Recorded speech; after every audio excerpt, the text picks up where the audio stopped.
me again. So in this episode, I'm going to show you how to be witchy. Let's get into it.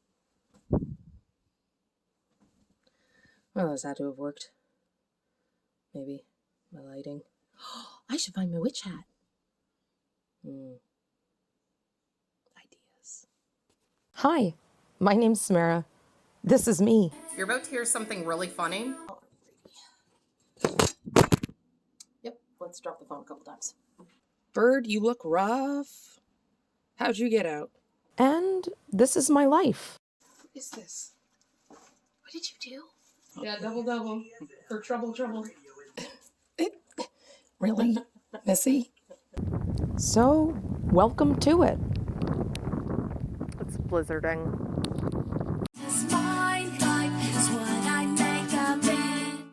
I can't get in the frame with my hat. No. So? Alright. Not fooling around. Things are different. Magic.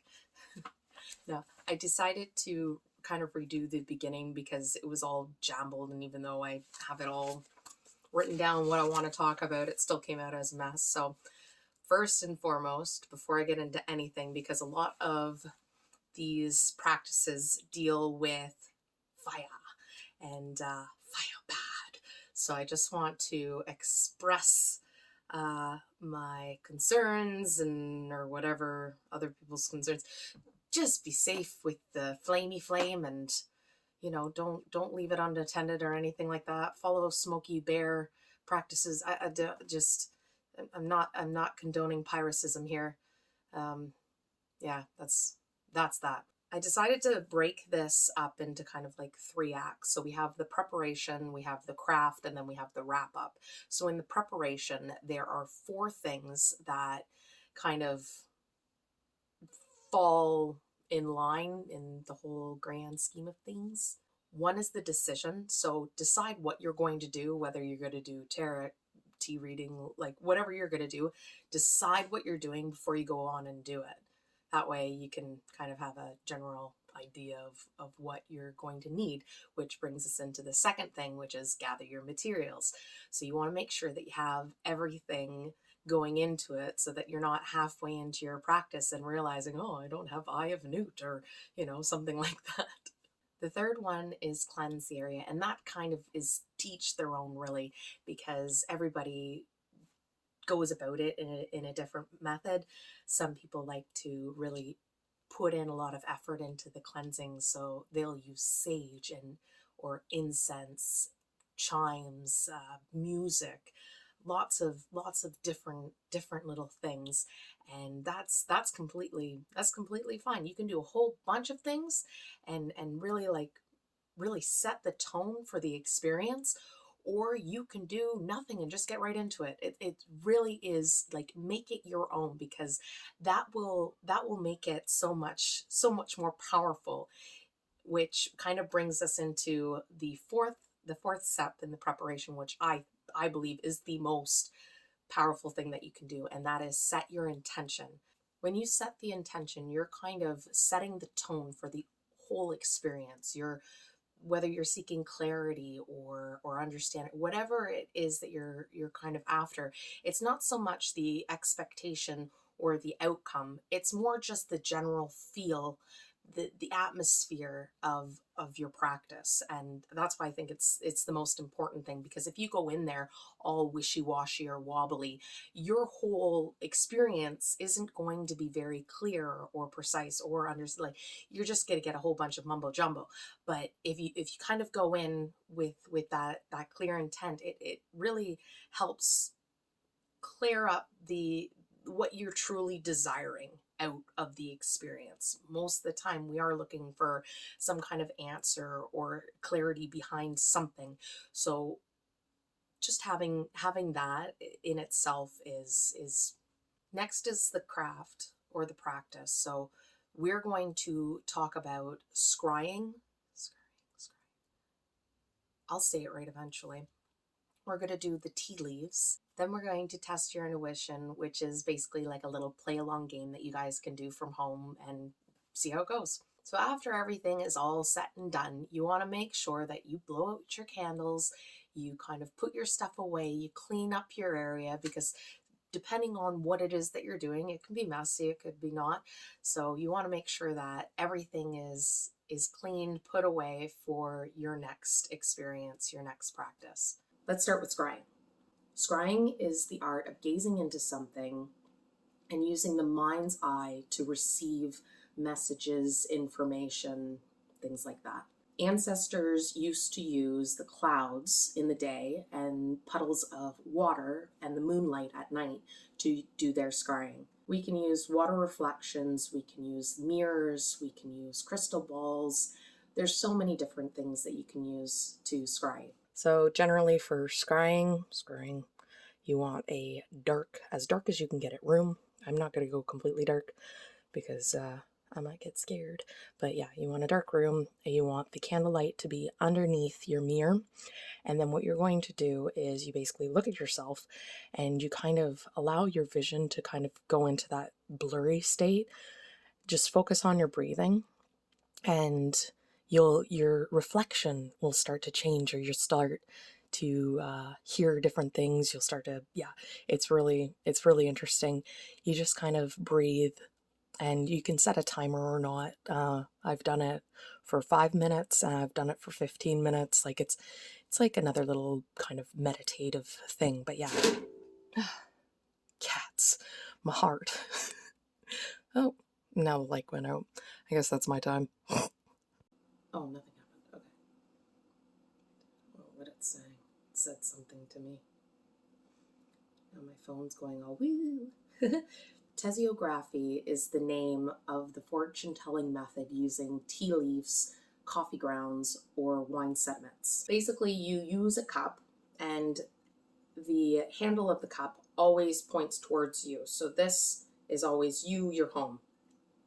Anything on the outer rim, so you always read around. I'll try and do this in a method so you can see. So you always read around this way. So this starts at you, and you read around. This is the past, and then it goes into the present. The outer rim is like the now, the closest.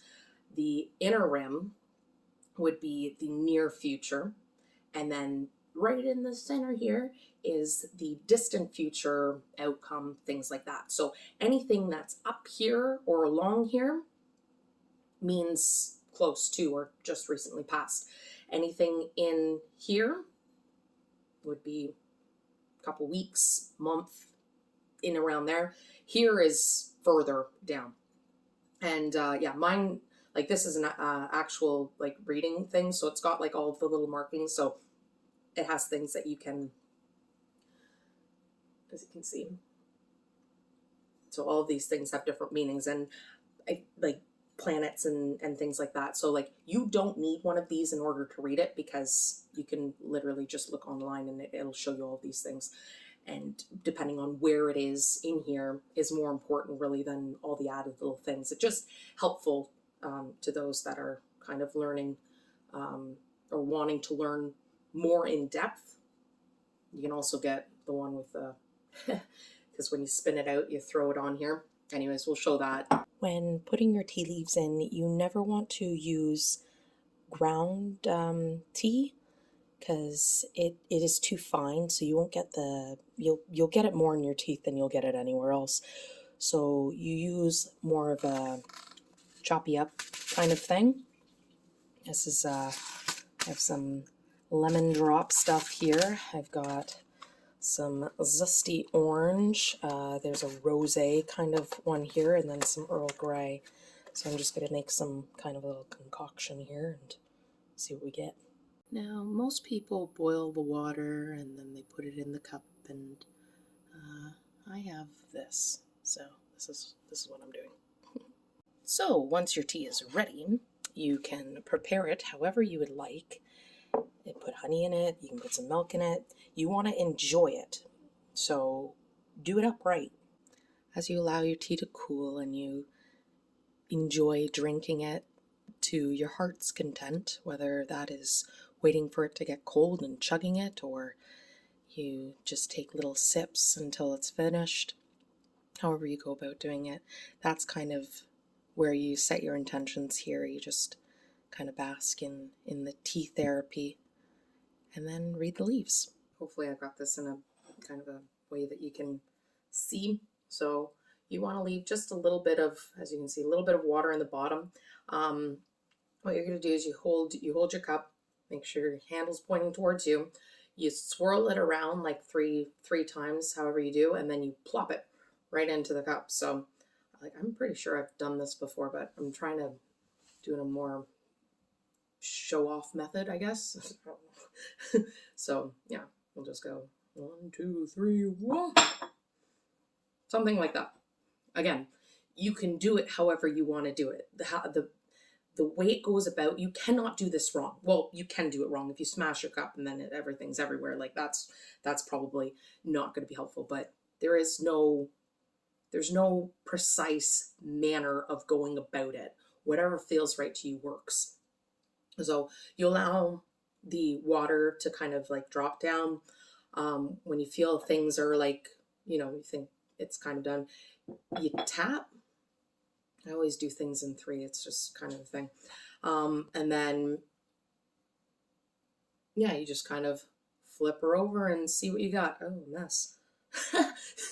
So this is what I have. So if we're going to read it, if you're going to read it, you would be looking at it like this. What do you see?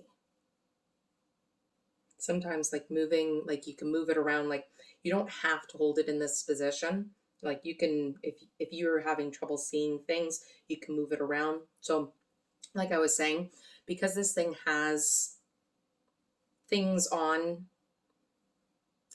it has little items on each. I could go into the book and I can look up what the bell means, and I can look up what the horseshoe means. I can look up what the plus sign means.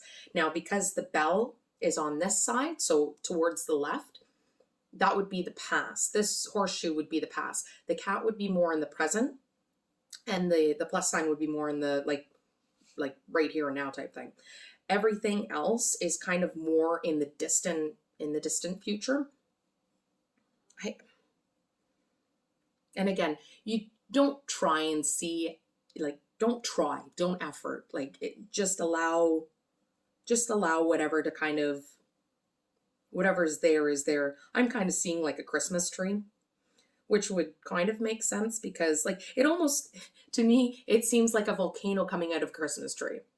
Actually, looking at it back this far in the camera, it kind of looks like that, oh, what's that? Those little tree guys from Mario, Sunshine, Mario Sunshine. You know those little tree guys that are in the plaza, and they're all like kind of dancing around. They've got the little, that's what it looks like. Oh, I should game more. That's what it's telling me to do. Oh, and I totally want to. But yeah, I'm kind of seeing more like a Christmas tree, like a volcano-like Christmas tree, maybe a mountain, stuff like that. I'm not seeing anything, I'm not really seeing much more than that. On my plate, it is on, which one's that one? Libra. Oh, that's where we currently are right now. That's kind of cool. So just for any of you that are curious, the bell is some happy news. Sometimes this means you will be making positive changes in your life. So if that's in the past, that means I did some good. I did some good for myself. The horseshoe, fortunate coincidences, lucky breaks, and meaningful surprises await you. Keep an open mind. So again, that's more in the past. So that is that's kind of cool. The cat, your independent streak and free spirit seek an outlet now, and you may feel like behaving unpredictably. Oh, you know what I'm trying to say. Be adventurous and follow your heart, and that's exactly where I am right now. That's funny. And then the plus sign, the cross, a warning against overdoing it. Okay, those of you that watch this and know my current situation, say nothing. And taking on more than you can handle or making impulsive mistakes by rushing things. Slow down and let go a little. Say nothing. And then I look to seem to have some on the envelope. So what's the envelope? Envelope. A longed for letter or important document is on its way to you. It may contain good news. Ooh, oh, that's exciting. So yeah, those are like outer rim kind of things. So it kind of like this book is pretty neat. Okay, so we've got mountains, volcano. Yeah, that kind of looks like a volcano-ish. Expect eruptions in your personal life when a volcano appears. A situation that has been building up for a long time is no longer acceptable, and some kind of confrontation is necessary to clear the air. This may refer to you or someone close to you at home or at work, but an unpleasant episode will help to release everyone, and you'll be able to make a fresh start. Oh, interesting. Where's the tree? Because my first instinct was the tree. And you always go with your first instincts. Trees and flowers. Oh, here we go. So we need to find our tree. Oh, they got a whole freaking slew of trees. So I would say it's an evergreen. Yeah, that would be evergreen. So trees, a tree standing by itself in your cup is an ancient symbol of life in myriad mythologies and often refers to your roots, family, and heritage in general. Family matters will invariably be important during the time predicted, indicated by the position of the tree and the accompanying symbols nearby. So the evergreen tree symbolizes enduring relationships or business involvements, also prosperity, location, or even a holiday. I said Christmas. So Christmas, as ever, text is all in. Oh, context. Words are hard. As ever, context is important. Are you reading the cup in a cold, wintry city, or are you sitting on a palm-fringed beach? Fringed beach. Do you or your inquirer have connections with tropical countries, either in love, family, or business? Flex your creative muscles and allow intuition to guide your reading. All I'm getting is something cool's gonna happen. Something cool's gonna happen around Christmas time, but Christmas time is just cool. So yeah, that's basically this. Like you can read more into the planets and stuff like that, but that's about that. Okay, I can help myself. So I started reading into, because it's mostly on Mercury, the tree, like where the eruption's coming from. It's mostly on Mercury and Jupiter. And Mercury right now is in retrograde, but it won't be by the end of the week. So by Christmas time, it won't be in retrograde. So I was just kind of curious, if it's erupting into Mercury and Jupiter, what does that mean? Because the volcano was saying like some kind of, big thing, some kind of eruption. Well, Mercury is communication, conversation, travel, and knowledge. This should be a social, lively phase. Then Jupiter is luck, expansion, and heartwarming encounters brighten your life. Long distance friendships or trips could be broaden your horizons too. So that's kind of neat. Yeah, I feel good about it. So go with your feelings. Go with your gut. So for this one, we're going to test your intuition. In doing so, there are 3 items here. We have a shell, we have a penny, and we have a feather. So I am going to place one of these items in this little box, and you guys are going to take a few deep breaths, focus on the box, and see what comes to you, whether you get someone saying or yourself saying, shell or penny or feather, or if you see it, or however it comes about. So here is the box. It has the item inside. So take a few deep breaths and just kind of really close your eyes and turn your gaze to your third eye and just quiet your mind and see what comes.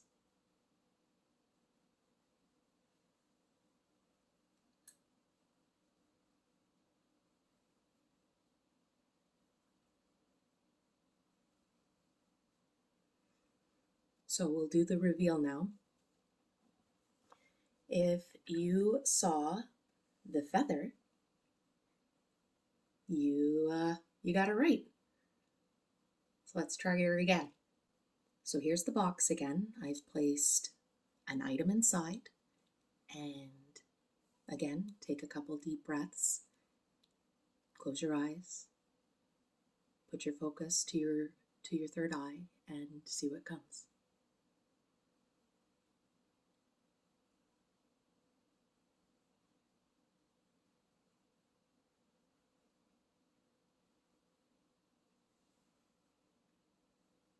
Okay, we'll reveal now. If you chose or saw the penny, good job. Okay, we'll go to the next. All right, this will be the last little test. So close your eyes, take a few deep breaths, turn that gaze to your third eye, see what comes.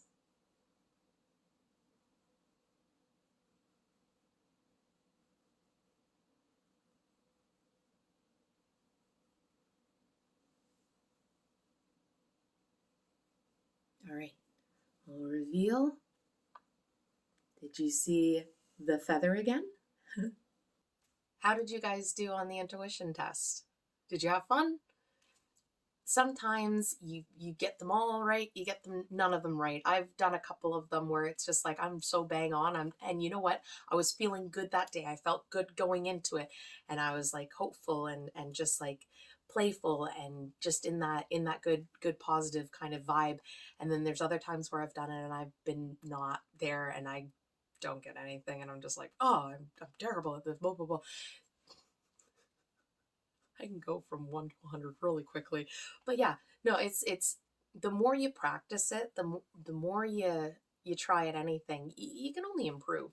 So if that is something, if you want to build your intuition, you want to build that trust with your instincts, with yourself, just keep at it and keep trying just with little things. Don't do anything don't do anything that you have a lot of emotional attachment around, because yeah, that's just asking for trouble. So that's what I got for you guys this week. I hope you enjoyed, and I hope you have a fantastic day, week, month, whenever I see you or you see me again. And until then, be happy, guys. Bye. We're going to start with scrying. Scrying. Oh my God. Scrying.